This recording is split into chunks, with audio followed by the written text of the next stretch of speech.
I joined the Air Force Friday, August 1st, 1980. How did you graduate to work with the presidential fleet? Well, I was actually a firefighter stationed at Homestead Air Force Base in Florida. Vice President Bush at the time would always fly to Florida to go on vacation, and they would always park the aircrafts right out in front of the fire station. Well, the civilian in my truck said, "Hey, Jeff, you see those guys in those nice three-piece suits?" I said, "Yeah." He said, "They're Air Force just like you." And I looked what they were wearing. I looked what I was wearing. I was like, I need to go talk to these guys. So I went out and talked to them. They told me about the special air missions at Andrews, and that's how I applied for it and everything. And then I got hired at Andrews. It was special air missions, and then once you get to the 89th Airlift Wing is where the presidential crew is based. So, well, actually, you don't just get to Andrews and fly with the presidents. You have to actually fly generals, congressmen, senators. Then you work your way up to Air Force Two, the vice president, and then from the Air Force Two crew, you actually have to be hand selected to become a member of the Air Force One crew. It's the Air Force One crew. They call it the Air Force One family. So the crew actually does the selection process. My first president that I flew was President H.W. Bush, 41, and then so I did the Bush, Clinton, and Bush. So okay, so 9/10 was an ordinary day. We were just planning a routine trip to go to Florida, spend the night there, RON, and then come back the next morning. Well, the morning of course, we get to the aircraft several hours before the president, so we're there prepping the aircraft to make sure that everything is ready for the presidential takeoff. And somebody comes in and says a plane just crashed into the World Trade Center. So we run into the conference room and we're watching Katie Couric and Matt Lauer on the Today Show talking about this plane that went into the Trade Center. And we're like, well, wait a minute, it's not foggy. What's going on there? And as we're continuing to watch, another aircraft hits the World Trade Center. At that time, we immediately knew what was going on. Looks like our country's under attack. The colonel called us all into the conference room. He gave us a briefing. At this time, all cell phones, pagers, there will be no communication with anybody in the world. We're going stealth mode. If you communicate with anybody in the world, not only will you be off the Air Force One crew, you will be in Fort Leavenworth, Kansas, our biggest military prison. So then we all went to our crew positions. At that time, then the president's motorcade came screaming up. When the president's motorcade came screaming up, usually it's a protocol. You have, the president gets on the aircraft and then you start the engines. Well, that day, this was totally different. Everything was totally different. Andy Carr, the president's chief of staff, noted that when he pulled up to the aircraft, he saw two engines already running. So we wanted to make sure that we were ready when the president got in. Our safest place was going to be in the air.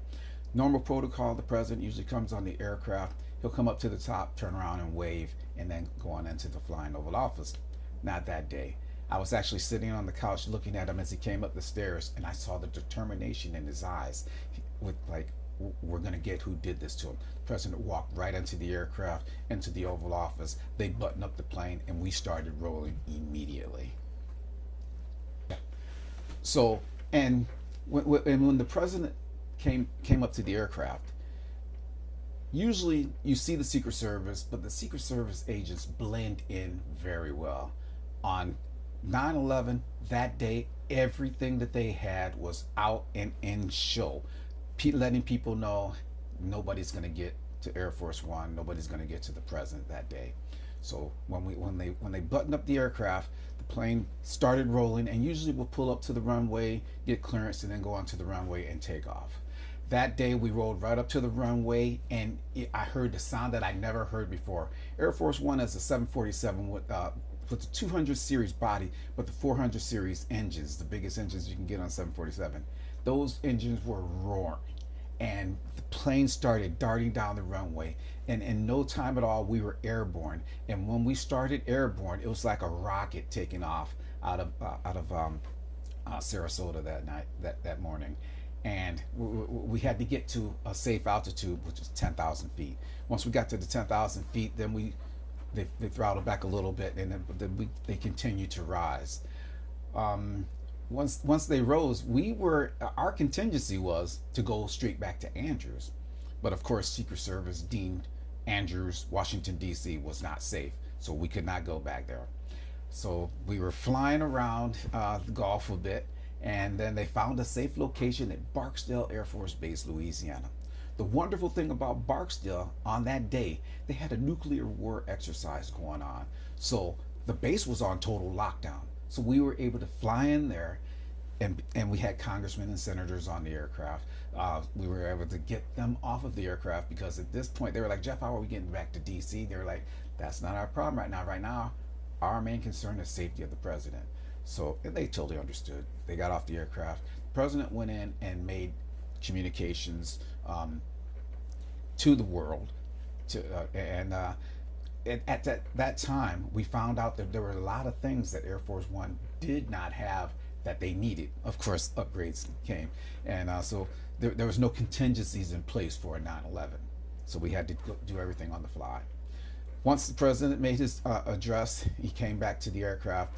And if I could back up just a minute, when we landed at Barksdale Air Force Base, I saw something that I see in third world countries, but I'd never seen in the United States. I saw Humvees with all sorts of artillery out in the open, everything that you can imagine, and they surrounded our aircraft as we came in. And it was just like everybody looked at us, we're at war. So when we took off out of Barksdale Air Force Base, then we were flying around a little bit more, and they actually took the aircraft up to like 45,000 feet, and they've never, Air Force One has never flown to 45,000 feet that I've known of. And while we were up there, they said that there's some aircrafts that are coming in on a supersonic, and everybody's like, oh my goodness, here we go, what's going on? Well, the ironic thing was there was two F-111s from Ellington Field in Texas, President Bush's former unit, that were actually coming to protect their own. And they came in and they were protecting us, and then we found another location over at Offutt Air Force Base in Nebraska.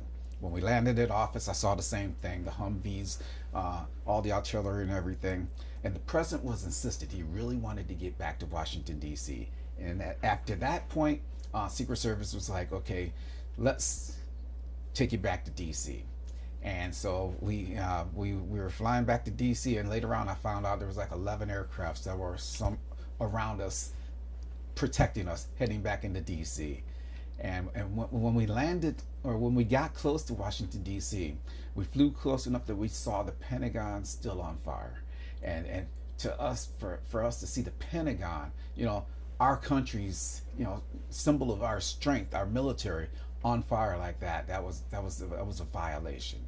But one of the main things for me that I recall you remember I was a firefighter, so when I saw that one trade center falling, I immediately thought of my brothers, my firefighter brothers, that everybody was in that building that were trying to get out.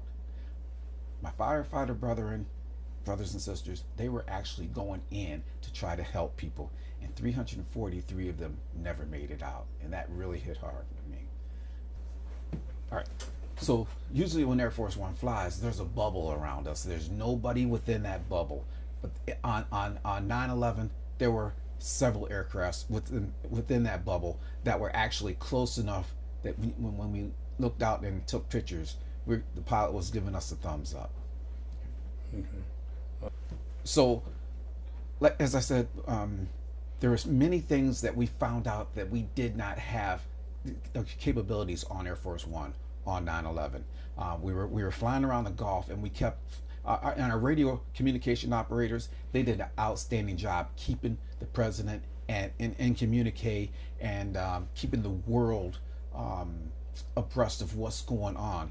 But there's a lot of things that we found out that we needed on that aircraft that we did not have, and so their work was they had a lot of work to do. So and when we landed at Barksdale Air Force Base, the colonel gave us a brief, and he says, okay, if you're not a member of the presidential crew, Secret Service or inner circle of the president, you're going to leave this aircraft. And so we had to go back and tell them, and they totally understood. Their question was, Jeff, how are we getting back to DC? That's not our problem right now. Right now, our problem is we need to make sure that the president is safe. So, anytime there's a presidential movement, especially with Air Force One, there's always a press pool that is there to ensure that everything is transcribed correctly. Ann Compton, I remember her reporting from the aircraft. I think CBS was there, and I'm not sure who, Reuters, maybe a few others. I'm not sure who all was there, but they made sure that the information was collected and then it went out to all the organizations. On a normal day, on a normal flight on Air Force One, there's free reign. You usually don't see the Secret Service or the Air Force security unless there's something going on. There's a protocol on Air Force One. Whatever compartment you're in, you can go back, but you can't go forward unless invited. And that day, the upper deck, there was Secret Service agents at the upper deck of the aircraft, making sure that nobody was coming in, and there was a Secret Service agents down in the presidential compartment, making sure that nobody got in that area. And it was totally different than, they always blend in. They're the best guys because Air Force One is a very safe environment. But that day, they were taking no precautions whatsoever. So the atmosphere on the aircraft, of course, everybody was tense. There was actually two of our flight attendants and the president. They actually had a very tender moment where they just saw each other and just embraced real quick, and then everything, they moved on to continue what they were doing. But I recall when we came back into Andrews and we landed. The president got off the aircraft, and then they said there's still an aircraft out there, but their transponder is not on, so we could still be a target. So they told everybody in the Air Force crew, just leave, go home, get out of here. So everybody left. I remember that. I don't even remember the drive home, but I do remember when I got home, I just sat there for, I thought, just a couple minutes in my driveway, and everything started hitting me. And next thing I know, my wife and kids came running out the door, and my neighbors, everybody knew in the neighborhood that I flew on Air Force One. All of my neighbors came running out. Everybody was happy that I was home, and I was happy that I was home. But when I did finally turn on my phone blew up because I had messages from people all over the world. But the eerie thing about it, the days after Air Force or 9/11, I live in the flight pattern of Reagan National Airport. Every morning, you knew at 5:59 when the planes started taking off and landing, what have you. For the next 4 days, there were no aircrafts flying out, and that was the most eerie feeling. And of course, the president and he thanked the crew. They gave us a citation for going above and beyond because we had no contingency in place for anything like that. And the thing that I always tell people is, lest we never forget, because on September 11th, 2001, America had their guards down. And when we had our guards down, they caught us with our guards down. And hopefully we won't get back to that situation where our guards are down and they're going to catch us again. So Air Force One is not your average ordinary aircraft. Basically, it's compartmentalized. So all the way in the rear part of the aircraft, that on the left-hand side, you have the crew compartment, and on the right-hand side, that's where the press is. And anytime the aircraft moves, there's always going to be press, and there's a press pool. So make sure that all the information goes out to all the units together. In front of the press compartments and back below there's a door. That's the rear stairs. That's where usually most of the passengers come on the aircraft, in the rear stairs right back here. And then when you move up, then you have the Secret Service in front of the press compartment. They're right up in this area. And Secret Service, there's always Secret Service on the aircraft. The thing about Secret Service is when they come on the aircraft, they know that they're in a safe environment. And so you might see Secret Service out on the outside and they're stone faced, no smile or anything. When they come on the aircraft, you see a personality. You see them. And it's a really wonderful thing. But when we land, it's just like, bam, they're back. They know they have a job to do, and they're going to get about that job. Next, in the middle part of the aircraft, that's where we have the guest compartment. That's where guests of the president will be sitting. Also, that is the area where when we flew President Reagan's body, picked him up in California and flew him back to DC, to Lion State, his body was also in the guest compartment. And he actually came in through the door right over here. I was one of the pallbearers to bring him on the aircraft. When you move up just in for the guest compartment, then you have the secretarial area, and that's where a military Air Force person will be there taking care of manifests and what have you, anything that needs to be done secretarial wise. And then up above that, you have the staff compartment, staff members of the president, whatever crew position or whatever position they have, they'd be in there. And then from there is the conference room. It's a very good sized conference room. A lot of things go on in the conference room. And then from right in front of the conference room, you have the senior staff area.